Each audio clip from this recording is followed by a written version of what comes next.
All right, buckle up, listeners, because today we are diving deep into the zodiac. But like with a twist. Oh, yeah. Yeah, we're talking about reimagining the whole system. Like, how would it look different in the Age of Aquarius? That's interesting because, even outside of astrology, people are feeling like things are changing, like we're on the edge of something new. Right. Exactly. And it's like we have these big cultural shifts, right? Like, think about the Renaissance, right? Yeah. A whole era, and we're still talking about it. And that was way before social media. Totally. So imagine an age, Right. right? A whole age of Aquarius. What does that even mean? Yeah. And like, where does the zodiac even fit into that picture? Well, there's this idea of floating around about the Age of Aquarius being all about this shift from like content to form. Oh, okay. And it's a little out there, but one of the articles you sent, it really hit on something with this quote. It said, "Instead of imaginary meanings and fillings of content, we must focus on the form." Like, it's not about getting lost in all the stuff of life, the to-do lists and the never-ending scroll of information overload. It's about paying attention to the structures underneath it all, the systems that shape how we experience everything. Okay. That's pretty out there, I'm not going to lie. Okay. But how does that, like, connect to the zodiac? How do we even... Imagine a glass of water. Okay. So in the age of Pisces, it was all about the water, the emotions, the deep spiritual stuff, all very Piscean. Right. Yeah. But now, in the Age of Aquarius, maybe it's about the glass itself. Whoa. Yeah, the container, the structure that gives the water its shape, its meaning. I see. So instead of just swimming in it all, we're like, oh, there's a glass here this whole time. Exactly. We've been so busy with the what that we forget to even look at the how. And that reminds me of that story, one of the articles, the one about the worker who keeps stealing wheelbarrows. Oh, yeah. The one where the guards are so focused on what's in the wheelbarrow, they don't even notice he's walking off with the wheelbarrow itself. Yes, exactly. It's like sometimes we miss the obvious because we're not paying attention to those underlying structures. Right. Right. And that's like the whole thing with this Age of Aquarius, right? We're being asked to look deeper beyond the surface to question those wheelbarrows in our own lives. Right, those systems that are working in the background, shaping our experiences without us even realizing it. Exactly. So how does this all tie back to, like, actually reimagining the zodiac itself? Well, what if the way we structure the zodiac, like the order of the signs, is also a holdover from a previous age?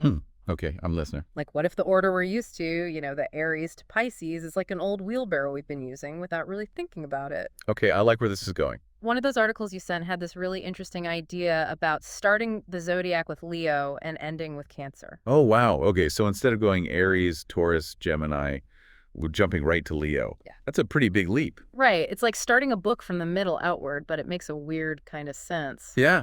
How so? Well, think about a single day. Like, we begin with the sun, right?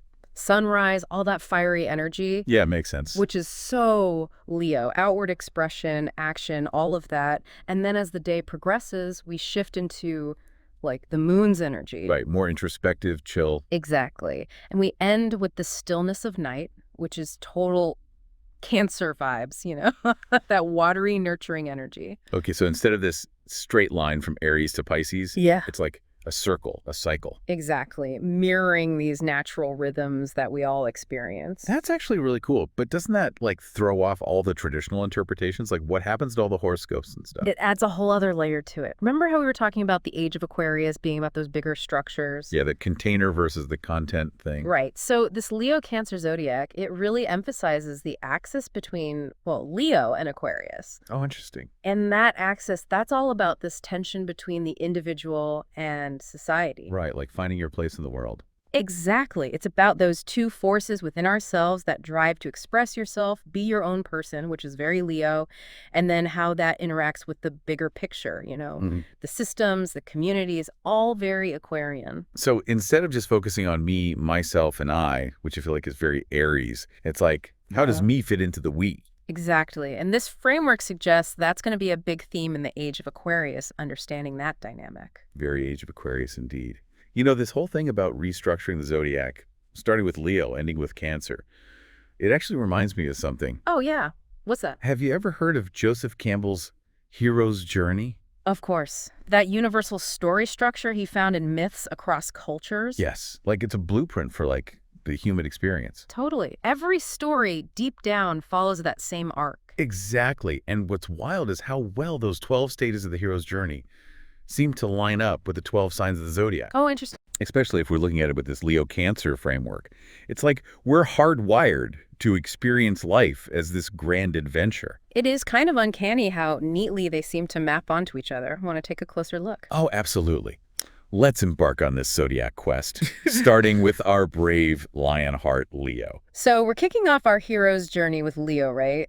Stepping into the spotlight, embracing that individuality. It's all very like, I'm going to be a star energy. Yeah, it's that classic hero origin story, you know, full of like youthful energy, a little bit of naive ambition, but also that spark of like, there's got to be something more out there. Exactly. And that spark, it leads us right into Virgo, where our hero gets the call to adventure. But Virgos, they're analytical, right? So there's this hesitation, this like, am I ready for this moment? Oh, totally. Yeah. Virgos are all about weighing the pros and cons, analyzing every detail. So, of course, they'd approach a big life-changing adventure with a healthy dose of like, hold on a second. Exactly. Which often leads to that Libra energy, which is all about balance, right? So it's that refusal of the call stage. Ah, Libra, the kings and queens of, on the one hand, but on the other hand. Right. They're not saying no to the adventure outright, but they're definitely not jumping in head first either. It's like that part in a movie where, like, the hero gets this amazing opportunity, but they hesitate, you know, trying to keep everything in equilibrium. And that's where our Scorpio mentor swoops in. Ooh, Scorpio, time to get real. Right.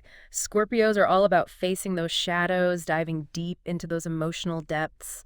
They're not afraid of intensity, which makes them the perfect guide to, like, push the hero past their fears. Ooh, it's that tough love mentor energy, right? Totally. They see the hero's potential, even when the hero doubts themselves. And once that confidence is unlocked... Fellow Sagittarius. Exactly. The archer, ready to explore the unknown. This is where the adventure really kicks off. Sagittarians are those free spirits, always up for a challenge. So this is where our hero starts to face those real tests, those obstacles. And that brings us to Capricorn, the stage of tests, allies, and enemies. Oh, yeah, it's getting real now. Time to put all that training to the test. Right. They're building resilience, learning who to trust and who to watch out for. Okay, but then things get really interesting with Aquarius, right? Because it's the approaching the inner cave stage. Ooh, yeah, this is where it gets deep, introspective. Like facing your deepest fears, confronting the things you've been avoiding about yourself, right? And remember how we were talking about the Age of Aquarius being about understanding those invisible structures? Well, this stage is like that, but on a personal level. It's about questioning those limiting beliefs, those patterns that might be holding you back. Wow. No wonder this stage is linked to Aquarius, the sign of, like, breaking the mold, challenging the status quo. Right. It's about dismantling the boxes we build around ourselves. And from that dismantling comes Pisces. Pisces, the dreamer, the empath, what happens in the ordeal stage. This is where things get really raw, really emotional. It's about surrendering to the unknown, trusting that even in the depths, there's light. It's like that moment in the movie where all hope seems lost, and the hero has to dig deep, find that inner strength to keep going. And from that surrender, that rebirth, comes Aries, seizing the reward, stepping into a new level of awareness. Aries, bold and courageous, ready to take on the world. They don't mess around. Right. And with that newfound clarity, it's time to integrate those lessons, find some grounding. Enter Taurus. Ah, Taurus, the sign of, like, slow living, enjoying the simple things. This is the hero coming home, but, like, changed by their experiences. Exactly. And as they share their story, they reach Gemini, the stage of resurrection and atonement. It's about reconciling who you were with who you've become. Gemini, the communicator, the connector. Makes sense that they'd be the ones to bridge that gap. Right. It's about holding both sides of the story. And then we come full circle, back to Cancer. Cancer, the nurturer, the homebody. It feels so fitting to end our Zodiac journey here. Doesn't it? It's about taking all that growth, that wisdom, and using it to nourish ourselves and the world around us. It's about recognizing that we're all connected, part of something bigger. Wow, what a journey. So listeners, where do you find yourselves on this hero's journey through the Zodiac? What challenges are you facing? What rewards are you claiming? Something to ponder as we wrap up this deep dive. Until next time, keep exploring, keep questioning, and keep reaching for the stars.